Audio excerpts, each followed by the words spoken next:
안녕하세요. 랜덤 지식 큐레이터 렌즈큐입니다. 오늘은 저번 편에 이어서 아난티코브에 있는 산책로를 쭉 걷다 보면 나오는 해동 용궁사부터 시작할 예정입니다. 해동 용궁사는 부산 기장군에 있는 절로서 바다를 머금은 대한민국의 관음성지 중 하나입니다. 관음성지란 중생을 구제하는 관세음보살이 상주하시는 아주 성스러운 장소라는 뜻입니다. 이곳에서 정성스레 기도를 올리면 관세음보살께서 잘 돌봐주신다고 합니다.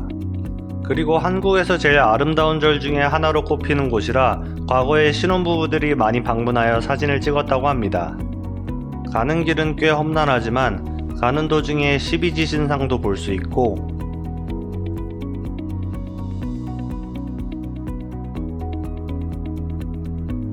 자신의 띠 앞에서 기념영상도 남길 수 있고 동전을 던져 자신의 소원을 빌 수도 있고 그 뒤편에 있는 석가모니의 제자들인 16 나한상도 구경할 수 있습니다. 깨달음을 얻었지만 중생을 이롭게 하기 위하여 열반에 들기를 미룬 불제자들이라고 알려져 있습니다. 암튼 해동 용궁사를 벗어나던 중 신기한 풍경을 보게 되었는데요. 크기가 꽤나 큰 해파리들이 절 앞바다에 떠다니는 것을 볼 수 있었습니다. 개체수가 꽤 많았습니다. 최근 뉴스를 보니 부산 바다 및 해수욕장에 강한 독성을 가진 해파리가 많이 나타나고 있다고 합니다. 이런 해파리한테 쏘이면 심할 경우 사망에 이를 정도로 독성이 강력하다고 합니다. 이런 독성 해파리한테 쏘이면 물로 씻어내는 게 아니라 바닷물로 씻어낸 후 항히스타미제 같은 연고를 발라야 합니다. 바닷물 말고도 생리식염수로 씻어내도 된다고 합니다. 그리고 절대로 소주를 뿌리시면 안됩니다. 독이 오히려 퍼질 위험이 크다고 합니다.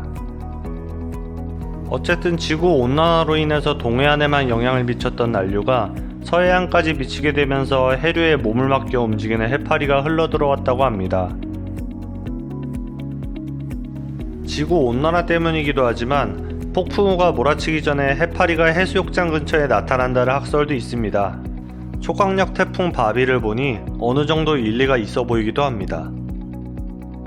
해파리의 쓰임새는 생각보다 다양합니다. 여러분들이 좋아하시는 해파리 냉채처럼 음식에 쓰일 때도 있고 형광 단백질을 가지고 있는 해파리도 있어서 유전공학 쪽에서도 쓰입니다. 연구용 유전자에 형광 단백질을 붙여서 그 연구용 유전자가 제대로 활동하고 있는지 알아본다고 합니다. 해파리는 심리치료에도 쓰인다고 합니다. 조금 뜬금없죠? 해파리의 움직임은 인간의 심장박동과 비슷해서 정서가 불안정한 사람이나 어린이의 심리치료에 쓰인다고 합니다. 보고 있으면 마음이 편해진다고 하네요. 이렇게 동물과 함께하는 치료를 동물 매개치료라고 하는데요. 대표적으로 우리와 가장 친근한 개가 자주 등장합니다. 그리고 면역력이 저하되거나 낮은 환자의 경우 물고기를 이용하여 심리치료를 한다고 합니다. 역사적으로 기록된 최초의 동물 매개치료는 9세기경 벨기에에서 실행됐던 동물을 이용한 장애인 치료였다고 합니다. 18세기 후반 영국의 요크셔 지방에서도 환자들에게 토끼와 닭 등을 키우게 하여 치료했다는 기록도 있고요. 독일의 한 간질 환자 시설에선 개, 고양이, 새, 말 등을 치료 프로그램에 포함시켰다는 기록도 있습니다. 하나 더 말씀드리면 독일의 한 학교에선 친구끼리 싸워 말썽을 피운 아이들에게 동물이 있는 농장에서 놀기라는 체벌 아닌 체벌을 준다고 하는데요. 확실히 기분이 누그러지는 효과가 있겠죠?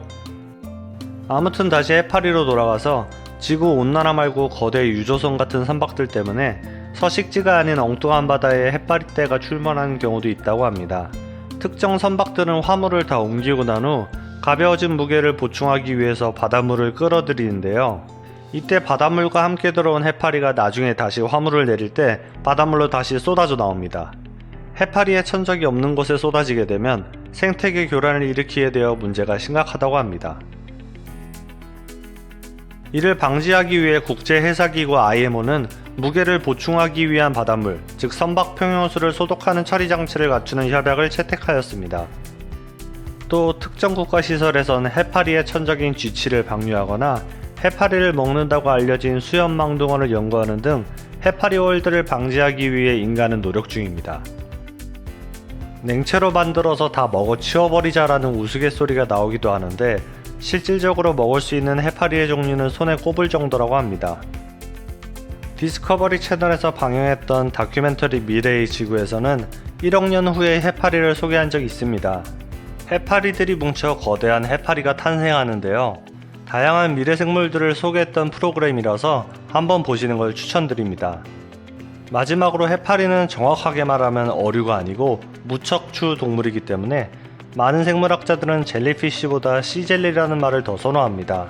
수족관에도 씨젤리라고 표기하는 경우가 많다고 하는데 다음에 수족관 놀러갈 때 한번 확인해 봐야겠습니다. 오늘 내용은 여기까지입니다. 바다 생물에 관한 이야기가 나온 김에 다음 편은 바다 위에 떠다니는 쓰레기선부터 시작해 보려고 합니다. 구독, 좋아요, 따뜻한 댓글들 정말 감사드립니다. 구독 버튼 옆에 있는 종 버튼을 누르시면 제가 새로운 영상을 제작할 때마다 편하게 아실 수 있으니까 참고 부탁드리겠습니다. 그럼 안녕.